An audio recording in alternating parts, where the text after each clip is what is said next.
করে তার একটাও গুনাহ হয় না।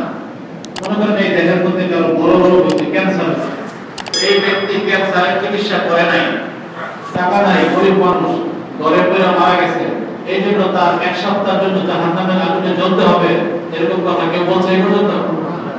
একদিনও, এক সেকেন্ডও আপনার এই জন্য জাহান্নামে যেতে হবে না। কেন আপনি চিকিৎসা করলেন না? এই দেহের রোগের চিকিৎসা করার জন্য যদি কোনো ব্যক্তি না করে তার কোনো গুনাহ হবে না। তারা বুঝে আসছে?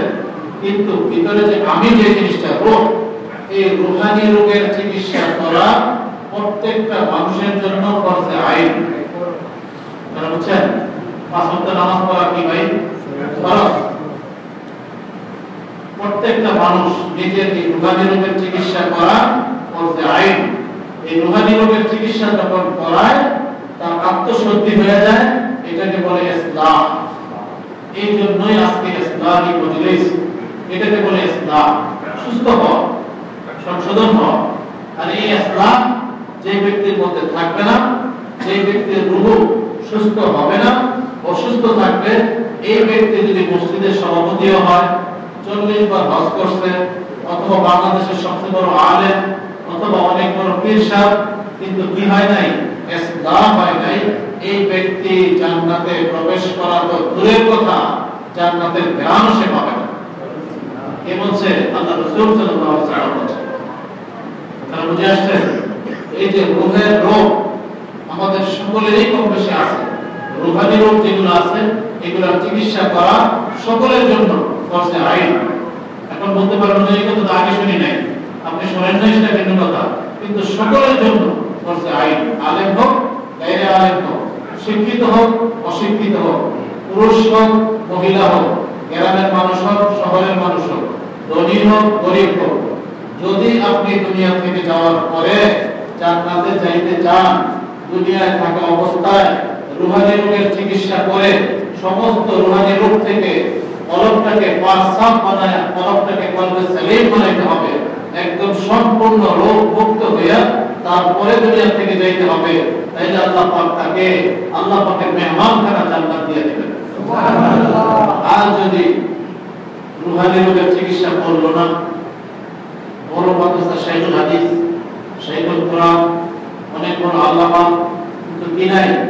রূহানি রোগের চিকিৎসা করে নাই, তার ইসলাম হয় নাই, সে জান্নাতে দিয়ে উঠতে পারবে না।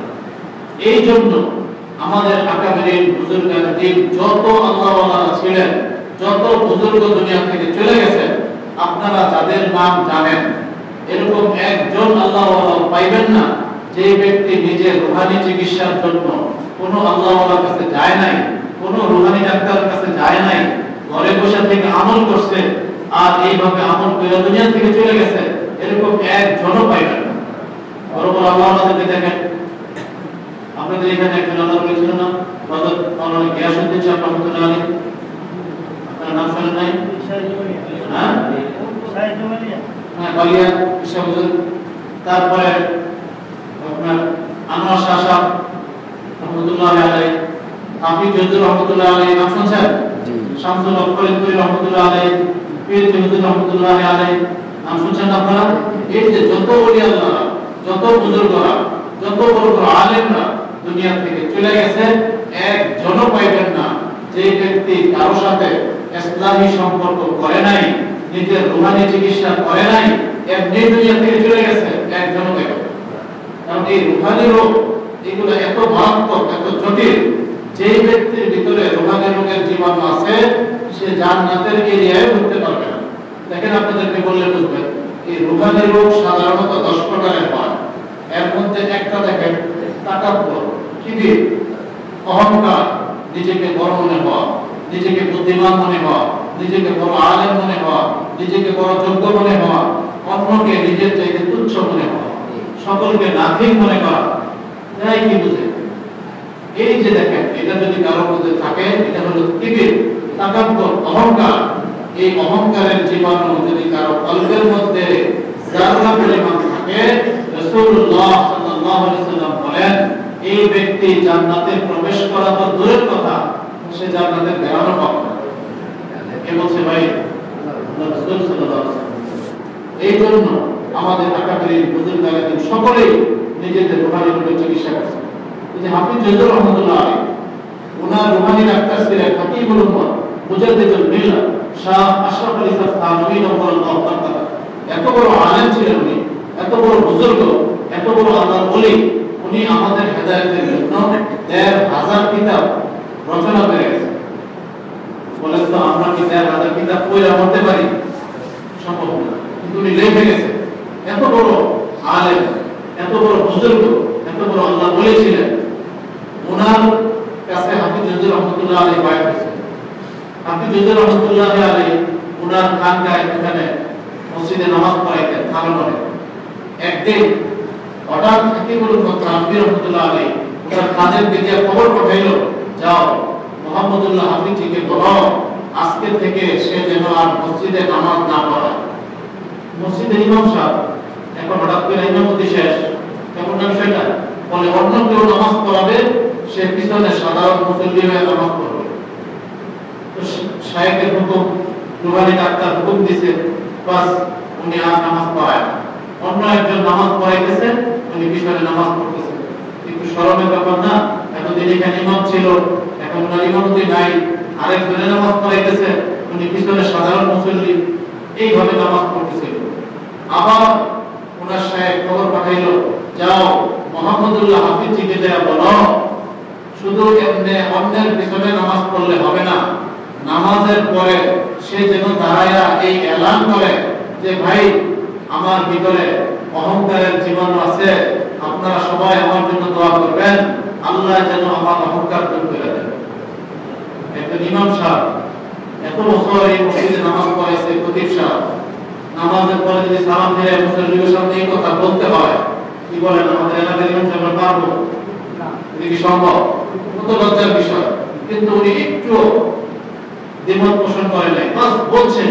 পরে নামাজের পরে দাঁড়ায় গেছে, दाए मुझसे भाई एक ऐलान सुनिए, मेरे अंदर तकब्बुर है, आप सब मेरे लिए दुआ कीजिए, अल्लाह पाक मुझे माफ फरमा दे।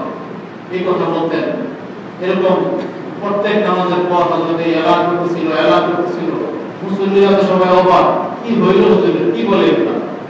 পরে আবার ওনার শায়েখ হাকিমুল উম্মাহ মুজাদ্দিদুল মিল্লাহ শাহ আশরাফ আলী থানভী রাদিয়াল্লাহু তাআলা আবার খবর পাঠাইলেন, যাও মুহাম্মদুল্লাহ হাফিজকে দেয়া বলো শুধু এই মসজিদে নামাজের পরে এলান দিলে চলবে না, এই থানমন এলাকায় যতগুলো মসজিদ আছে প্রত্যেকটা মসজিদে এক এক ওয়াক্ত নামাজ পড়বে, আর নামাজের পরে এই এলান দিবে আমার ভিতরে অহংকার আছে, তাকাব্বুর আছে, আপনারা সবাই দোয়া করেন আল্লাহ যেন আমার অহংকার দূর করে দেয়।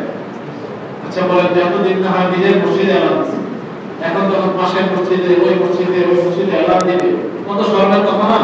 উনি একটু শরমায় নাই, বাস হুকুম হয়েছে, পাশের মসজিদে চলে গেছে, ওই মসজিদে এলান দিছে, ওই মসজিদে এলান দিছে, এইভাবে প্রত্যেক মসজিদে উনি যখন এলান দিতে থাকলো, তো ছোট ছোট বাচ্চারা ওনাকে দেখলে চিনতো।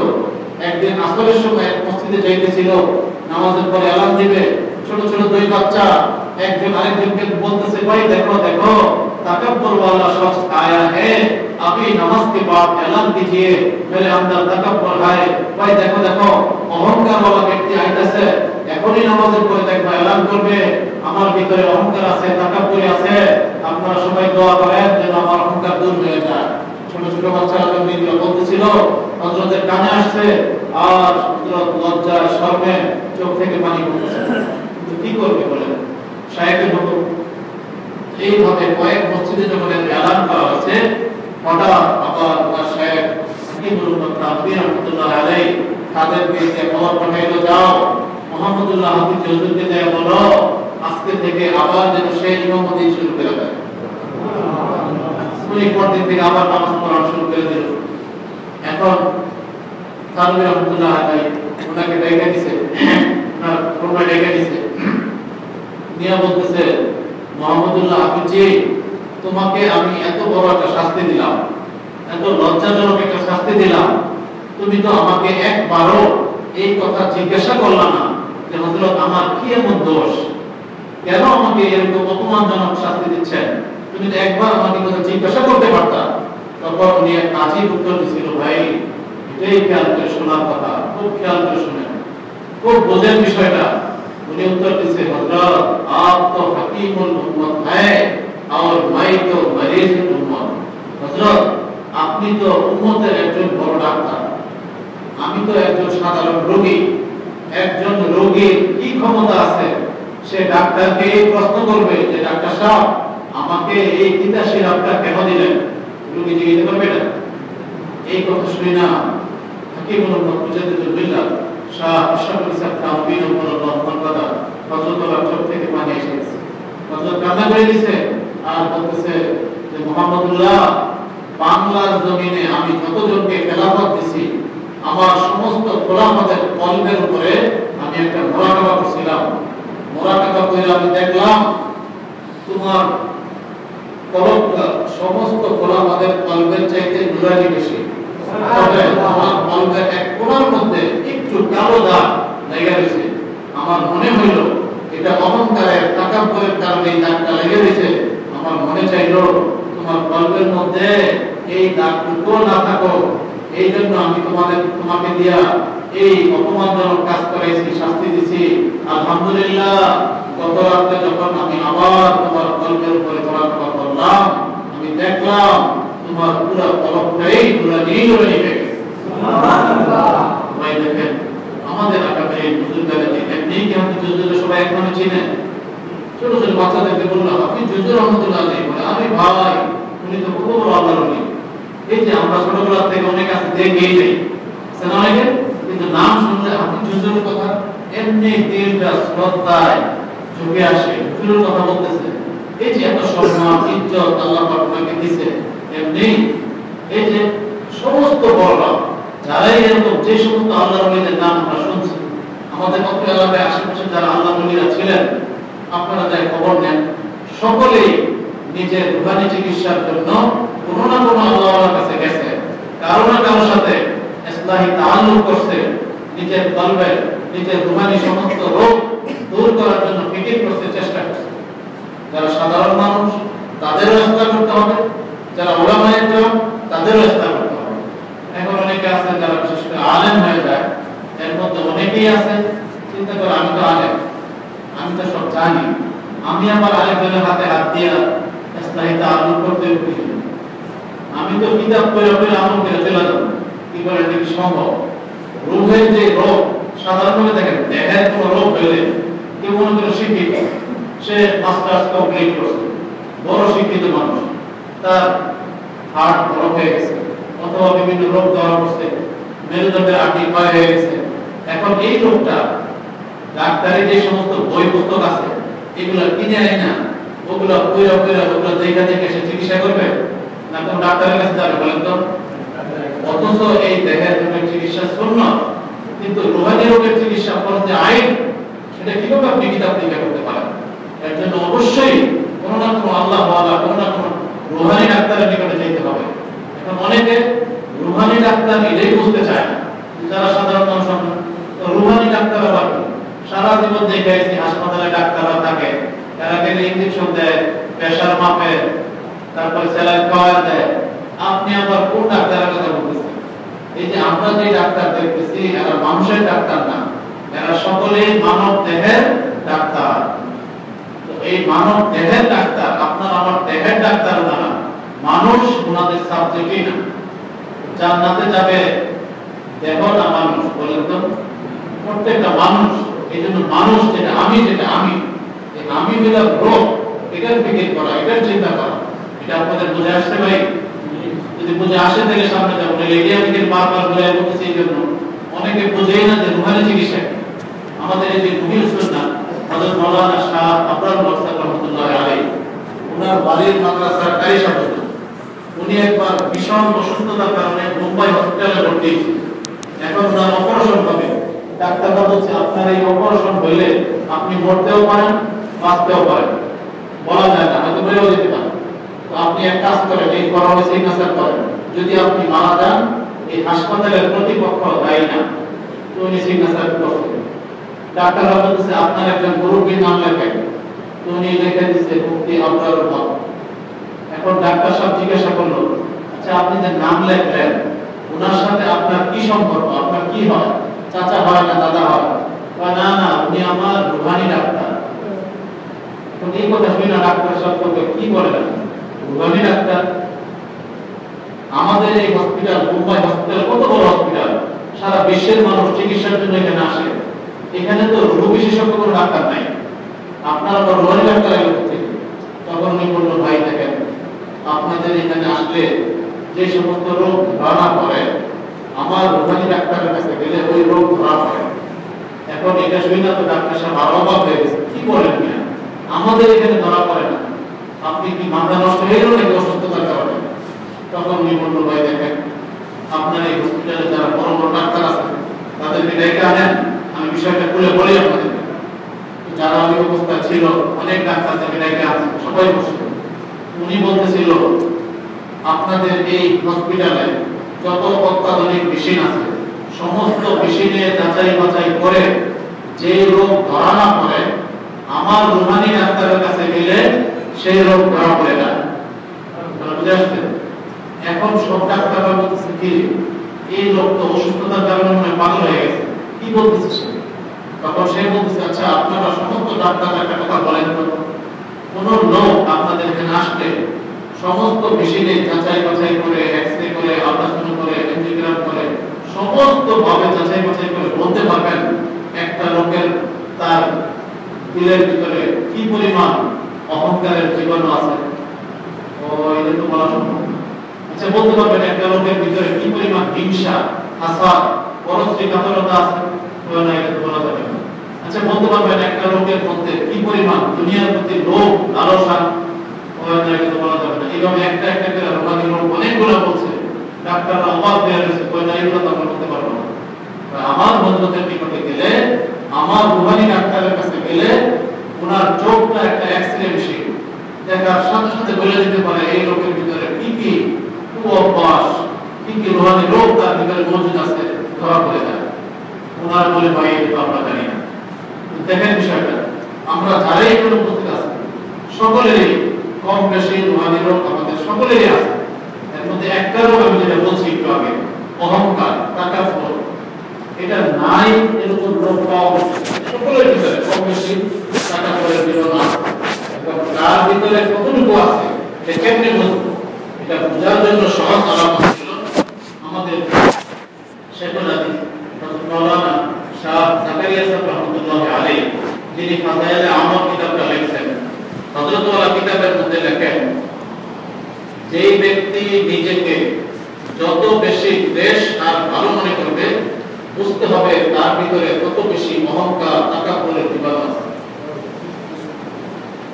আর যদি কারো ভিতরে এই তাকাব্বুরের জীবাণু যারা পরিমাণ থাকে, ওই ব্যক্তি জান্নাতে প্রবেশ করা তো দূরের কথা, জান্নাতের জ্ঞানও পাবে না।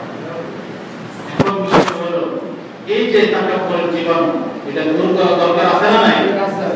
কেমনে দূর করবো? বাসায় বসে দেখা? এটা দূর করার জন্য সহজ রাস্তা কি? এটাই আল্লাহ পাক বলতেছেন, ইয়া আইয়ুহাল্লাযীনা আমানু তাকুল্লাহ ওয়া কুনু মাস-সাদিকিন। যারা রুহানি চিকিৎসা করেন, আল্লাহ ওয়ালা বুজুর্গ নেককার, তাদের সহবতে যাওয়া।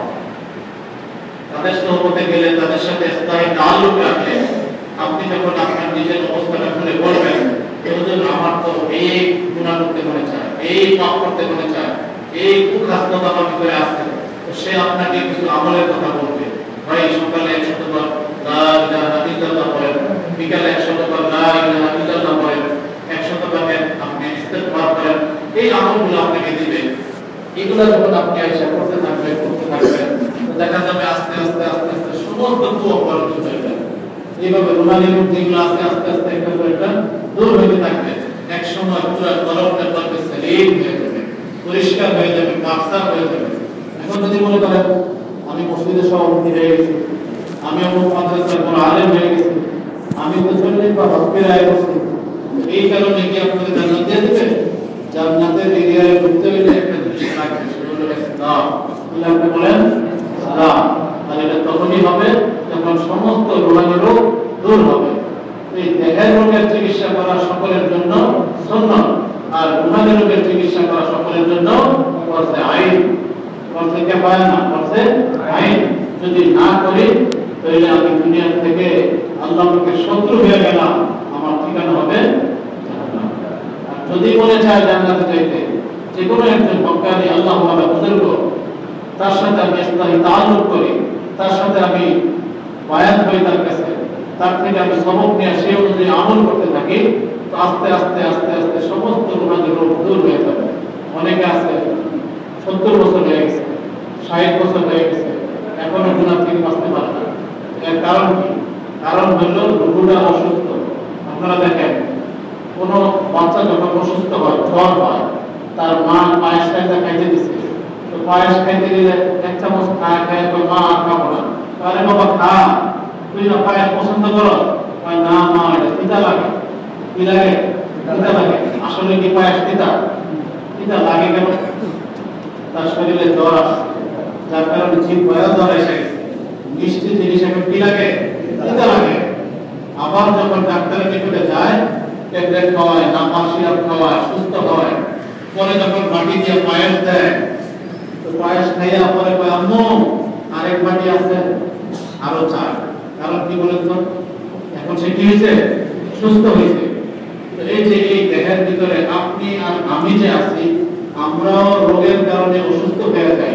অসুস্থ হয়ে গেলে নেক কাজ ভালো লাগে না, খারাপ কাজ ভালো লাগে, গুনার কাজ মজা লাগে, নেকির কাজ ভালো লাগে না।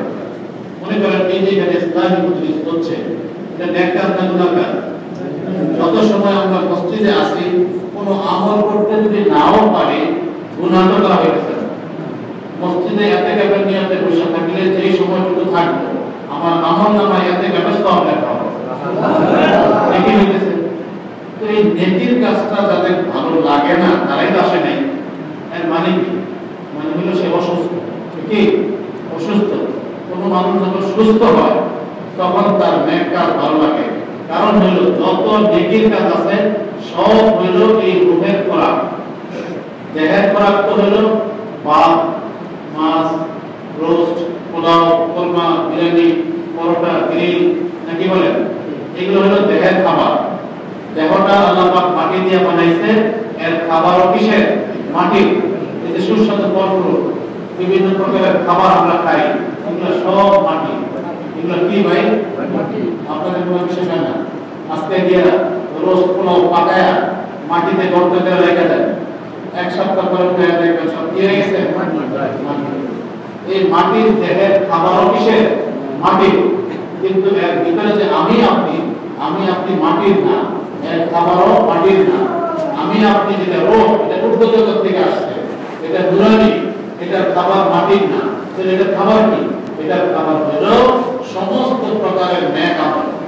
যত নেকির কাজ আছে সব হলো নূর, আর এই নূর হলো রূহের খোরাক। তারা বুঝে আসছে আপনাদের? এই জন্য রূহের খোরাক যে ব্যক্তি সময় মতো না খায়, রূহ অসুস্থ হয়ে যায়, এর জন্য চিকিৎসা করতে হয়, রুহানি ডাক্তারের নিকটে যেতে হয়। আপনি দেখবেন এখানে যারাই উপস্থিত আছেন, আপনাদেরকে একটা গুনার কথা বলি, দেখেন চোখের গুনাহ। যখন রাস্তায় বের করি, বয়স হোক অথবা বয়স কম হোক, সকলেই খেয়াল করেন, ঢাকা থেকে সুন্দরী একটা মেয়ে বিউটি পার্লার থেকে সাইজা ছোটখাটো কাপড় পরে এলাকায় ঢুকছে, খুব সুন্দর দেখা যাচ্ছে। যেখান দিয়ে হাইটা যায়, একেবারে যুবক থেকে বৃদ্ধ পর্যন্ত সকলেই চোখের কোণা দিয়ে তাকায় না, দেখতে থাকে। কেন? ভালো লাগে। অনেক বুড়ারা আছে, দাঁত পেয়ে গেছে, তারপরেও নাতিও চায় থাকে, দাদাও চায় থাকে। এক নাতি বলে দাদার এই বলে তুমি কি দেখো? ভালো লাগে, ভালো লাগে। মাথার বেড়ে যেতেছে, দাঁত নাই, 80 বছর, ওনারও কি লাগে? ভালো লাগে। অসম্ভবের কিছু না, কারণ হলো কি? অসুস্থ। অসুস্থতার কারণে এরকম হইতেই পারে। আমাদের হাকিমুল মুজাদ্দিদুল মিল্লাত শাহ আশরাফ আলী সাহেব থানভী রাহমাতুল্লাহ বলেন, মানুষ যখন বৃদ্ধ হয়ে যায়, বয়স হয়ে যায়, তখন তার যৌন শক্তি কমে যায়, কিন্তু মনের ইচ্ছা খাহেশ হয়ে যায়। এজন্য 80 বছর 90 বছরের বৃদ্ধ হইলেও নজরকে বাঁচাইতে হবে, কোনো মেয়ের দিকে তাকানো যাবে না। অনেকে মনে করে আমি তো বুড়ো হয়ে গেছি, সব তো আমার নাতনি, সবাই আমি পিলে হাত দিয়ে আদর করতে পারবো না। না, কে বলছে? আপনি যখন মাথায় হাত দিয়ে পিলে হাত বুলাই দিচ্ছেন, যাও নাতি ভালো করে পরীক্ষা দিও পিঠে থাপা দিচ্ছেন, ওই সময় যদি বিন্দু মাত্র খাহেশ আপনার আইসা যায়, সাথে সাথে কবিরা গুনাহ লেখা হবে। কিসের দোয়া দিতেছেন আপনি? আমরা মুরব্বিদের থেকে বলে যা দাদার কাছ থেকে দোয়া লয়ে আও, কই না? দাদাই তো দোয়া করতেছে, ভালো কথা, কিন্তু দোয়া করার সময় যে পিঠে হাতায়া দিতেছে, ওই পিঠে হাত দিতে গিয়ে যদি বিলকুল শয়তানে তার ভিতরে একটু খাহেশ ঢুকায়া দেয়, আর খাহেশের সাথে একবারও হাত বুলায় দোয়া করে, সাথে সাথে কি লেখা হয়? কবিরা গুনাহ লেখা হয়। এজন্য খুব সতর্ক, খুব সাবধান।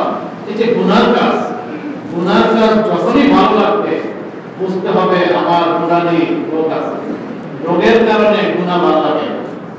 আর যদি রোগ দূর হয়ে যায়, গুনার কাজ ভালো লাগবে না, তখন নেকির কাজ ভালো লাগবে।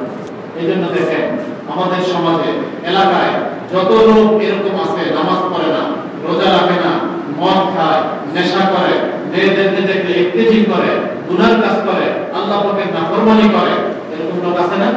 এরকম যারাই আছে এরা অসুস্থ, এদের সাথে খারাপ ব্যবহার করতে নাই, তাদেরকে ঘৃণা করতে নাই।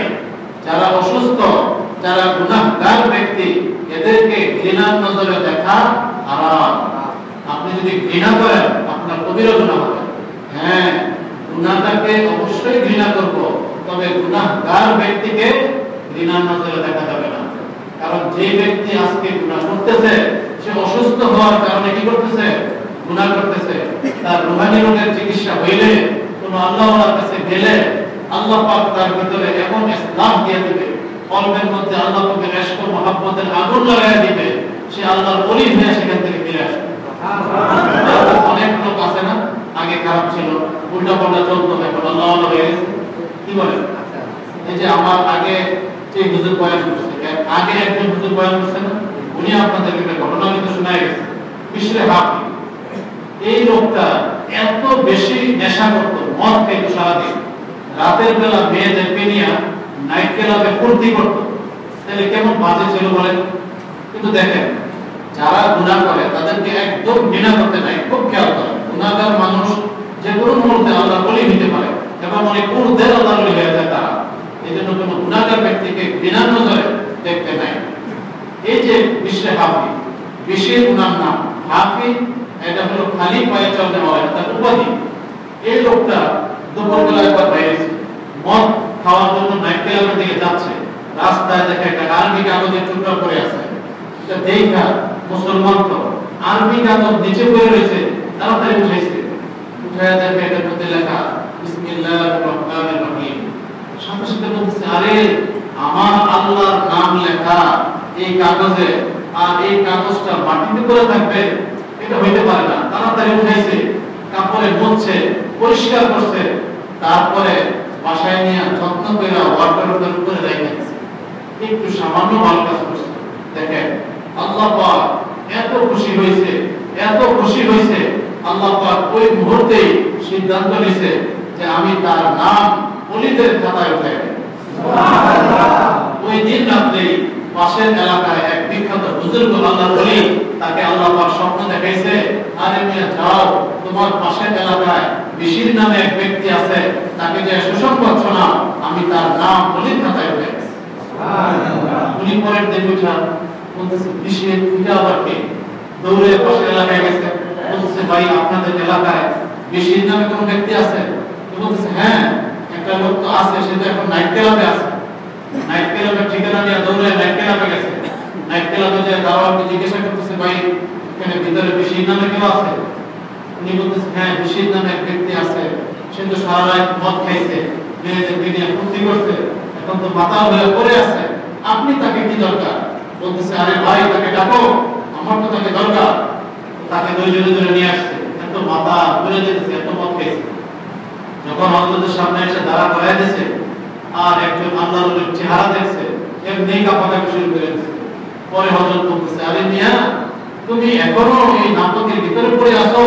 তুমি জানো আল্লাহ পাক তোমার ব্যাপারে কত ভালো সিদ্ধান্ত নিয়েছে, আল্লাহ পাক তো তোমার নাম ওলির খাতায় উঠে গেছে। সুবহানাল্লাহ। এই কথা শুনি না তার পুরো শরীর ঘুমায় গেছে, শরীর কাঁপা শুরু করছে। সে ওইখানে ওই হযরতের কাছে খাস দিলে তওবা করছে, সারা জীবনের জন্য গুনাহ জগৎ থেকে বের হয়ে চলে আসছে। সুবহানাল্লাহ। রাস্তায় হাঁটতেছে, মাদ্রাসার এক ছাত্র তেলাওয়াত করতেছে, আলাম নাজআলিল আরদা বিহাদা, আওয়াজ কানে আসছে যে আল্লাহ পাক এই জমিনকে তোমাদের জন্য বিছায়া দিয়েছে, আল্লাহর বিছানো জমিনের উপর দিয়া তোমরা বিচরণ করো, হাঁটো, চলো, ফিরো। এই কথা যখন তার কানে আসছে, সাথে সাথে সে বলছে, আরে আমার আল্লাহ এই জমিন আমাদের জন্য বিছায়া দিয়েছে, আর আমি আমার আল্লাহর বিছানো জমিনের উপর দিয়া জুতা পাও দিয়ে হাঁটবো? না না, এটা হইতেই পারে না। পায়ের থেকে জুতা খুলে ফেলে দিয়েছে। এরপরে যত জীবনই বেঁচে ছিল কোনোদিন জুতা পাও দিয়ে জমিনের উপরে হাঁটে নাই। এই যে খালি পায়ে চলছে, এই জন্য ওনার উপাধি হলো হাফি, ওনার নাম বিশির। এখন বলা হয় বিশরে হাফি, খালি পায়ে চলনেওয়ালা। আল্লাহ পাক কি করলো দেখেন, আল্লাহ পাক তাকে এত মহব্বত করছেন, আল্লাহ পাক এই মাটিকে হুকুম করছে, হে মাটি আমার বিশির, আমার মহব্বতে, আমার আজমতের কারণে পায়ের থেকে জুতা খুলে ফেলে দিছে। আমার